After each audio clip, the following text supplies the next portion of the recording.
1757 সালে 27শে জুন যখন সিরাজদৌল্লা নিজের ফ্যামিলিকে এবং নিজেকে বাঁচানোর জন্য, তার মৃত্যু বা হত্যা থেকে নিজেকে বাঁচার জন্য সে যখন ছদ্মবেশে, সাধারণ মানুষের ছদ্মবেশে মুর্শিদাবাদে গা ঢাকা দিয়েছিল 27শে জুন, সেই দিনই রাত 3টের সময় যখন তার স্ত্রী ফুলন উন্নিশাকে সঙ্গে নিয়ে, তার কিছু বিশ্বস্ত বন্ধুবৎ এবং সদস্যকে সঙ্গে নিয়ে একটি ছোট্ট ঢাকা গাড়িতে চাপালো।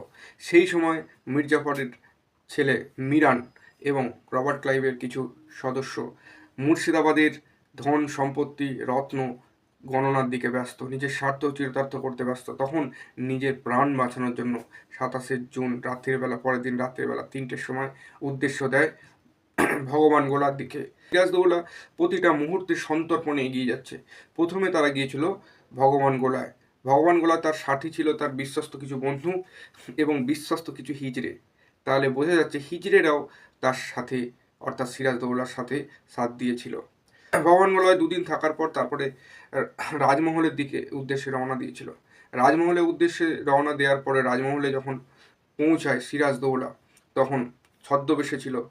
একদিন থাকার পর ওখানে মির্জাফরের একজন ইনফর্মার ছিল। সেই ইনফর্মার মির্জাফরকে সে খবর দিয়ে দিয়েছিল। তখন সিরাজদৌল্লাকে মির্জাফরের টিম, অর্থাৎ মির্জাফরের একটা জামাতা ছিল মীর কাসিম, পরবর্তীকালে উনি নবাব হয়েছিলেন, অনেকেরই জানা।